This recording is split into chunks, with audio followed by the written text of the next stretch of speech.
the address of the stack, which may or may not be stable. Why? Because every time you run a program with different input or on a different machine, chances are that the stack address might change. Okay, so it is never sure that a binary running on one machine may have the same stack address for a particular variable as the other machine. But in this case, it is bound to be the same because the binary is the same. So it becomes more stable. So by adding ASLR, I can actually create more reliable exploits. So what I do is,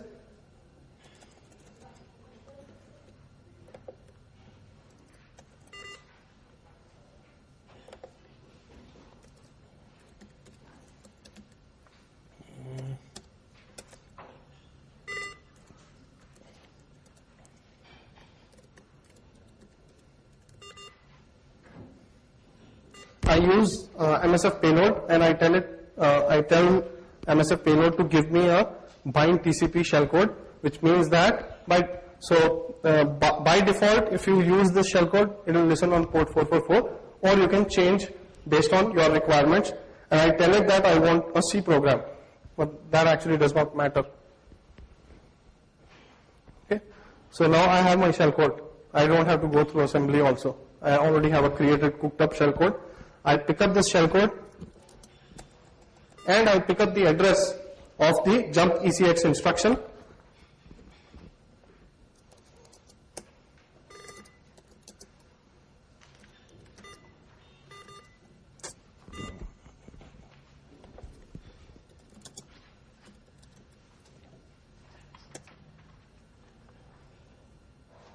Alright.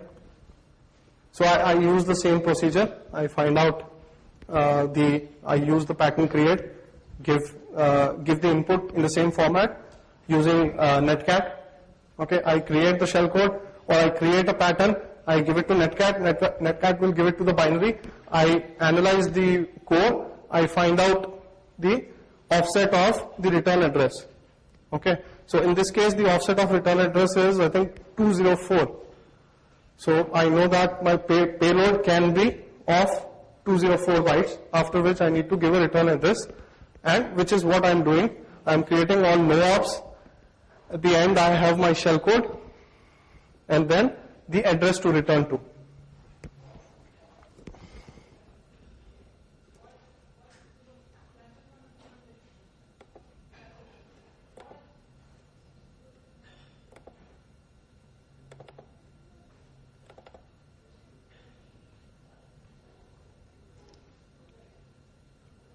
So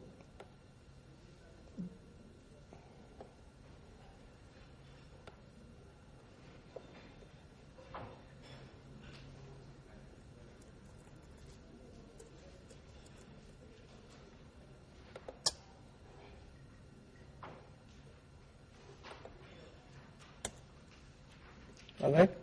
So this is the return address. If you go back, you can see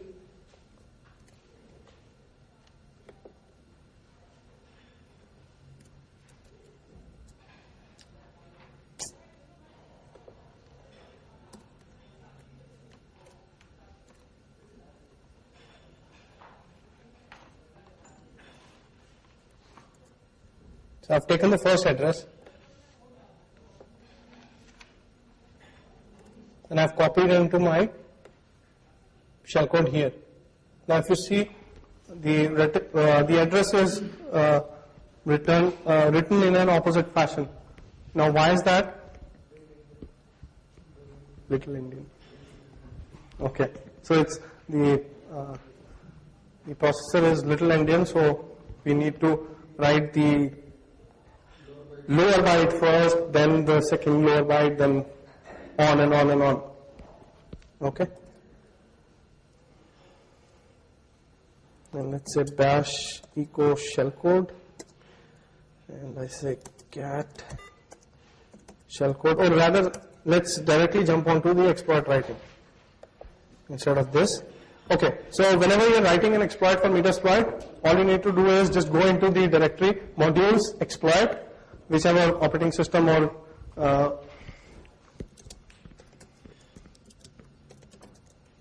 Alright, so a lot of stuff.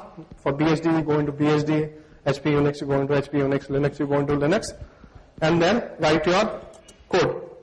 So I went into Linux, but just like that I created another directory called class for this class, and I put my exploits in there. So class. So let's first see svr.rb. Okay, so this is how you write. Again, don't be scared with a lot of variables and anything. You don't need to do anything.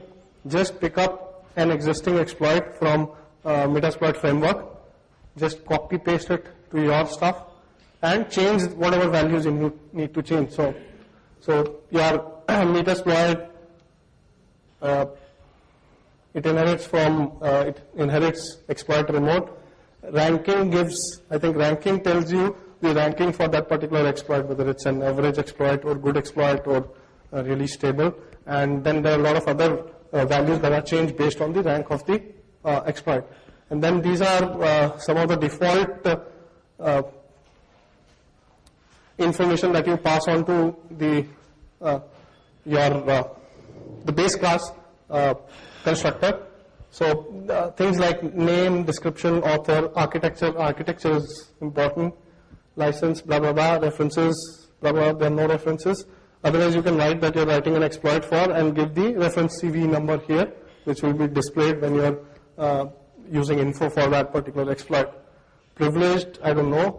Payload is where you specify the space for the payload and you give any bad characters that should not be present in the payload. So null byte is not the only thing that you wish to eliminate. There can be a lot of other stuff also, things like /r/n, which you may not want to put in the shellcode.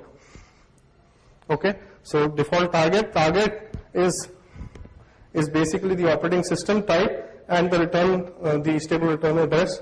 And you can have multiple operating systems. So for Ubuntu 8.4 it might be this, for Ubuntu 9.10 it will be something else, for Fedora 10 it will be something else. And then you, for your exploit, you choose the particular target that you are trying to exploit. These are some of the standard options. Our port by default I have kept it 5555 because I know the server listens on 5555. Otherwise you can also change it from the command line. Okay, and then there are two functions that you can put. One is obviously required called exploit function, which is called from your MSF CLI or MSF console. And then if there is a particular way in which you can check that the particular server is vulnerable, you can actually implement a check program to see whether that server is vulnerable or not. So common examples would be, let's say you are trying to connect to an SMTP server which gives you a banner of the version and the server name. So let's say it's sendmail 8.1.0. So what you do here is you connect to it. In this case, you will just directly receive. So you don't need to pass any information. This is already provided by the Metasploit framework. All you need to do is connect. Once you say connect, these the parameters R port and R host are already being supplied by you, which is handled by the framework. So you don't even have to create sockets and give the IP address, give a lot of stuff. So it makes a lot of things easier for you when you're writing an exploit in Metasploit.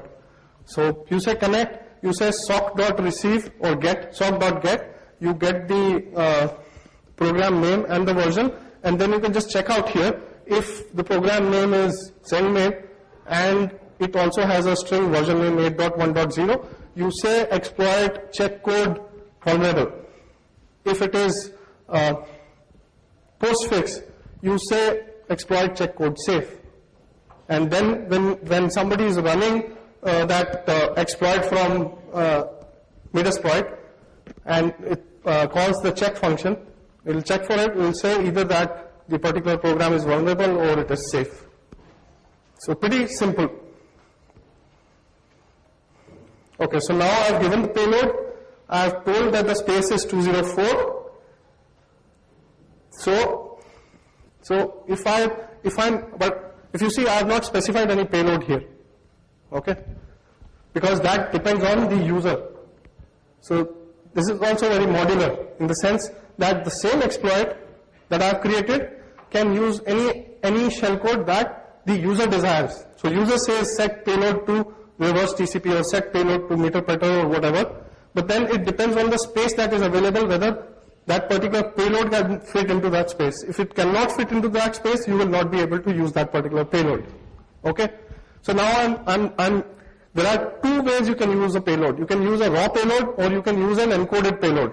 Encoded is again to evade HIPS or security switch. So there are a lot of encodings available like alphanumeric or alphabets or Shikata Ga Nai. I haven't read what encoding it is, but it says that it's a very good encoding for payloads. Alright, so in my case I'm using raw. So what I'm doing here is, I think if you see, the exploit is really small. How many lines of code I have here? I have 1, 2, 3, 4, 5, 6. This is all default, or basically I'm trying to put the shellcode, so nothing new in this. I'm creating my shellcode here, and this is again default connect. So basically what matters is these two lines on how I'm actually creating my shellcode. So what I do is I create no ops 204 minus whatever the length of the payload is. So let's say the length of the payload is 10. So I say 204 minus 10, which is 194. 194 no ops. I say payload plus raw plus no ops. I have 204 bytes plus target.write path v to reverse it and add it to the end. Simple. And then I send that particular. Okay, so I think if it's running, we can.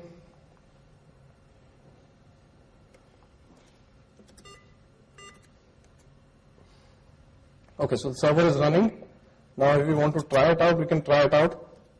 192.168.87.129 5555. I say hello, it gives me OK and disconnects me. Pretty simple.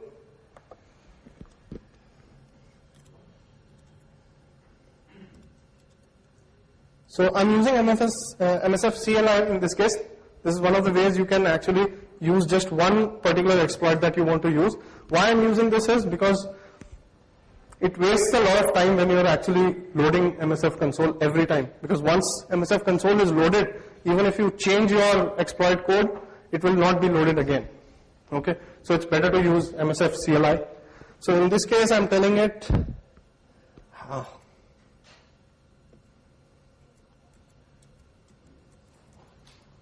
Okay.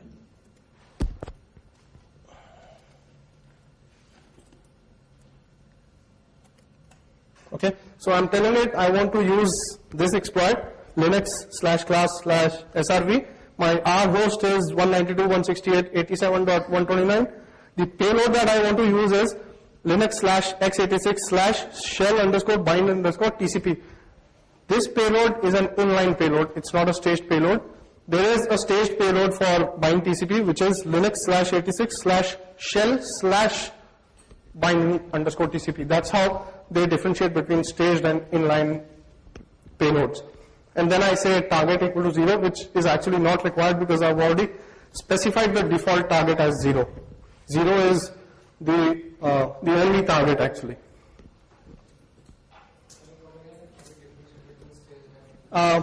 It's pretty simple. The stage will be shell/something. This is shell_whatever. And also you can just go and say show payloads. So it will also give you information about the payload if you are confused. It will tell you whether it's staged or inline.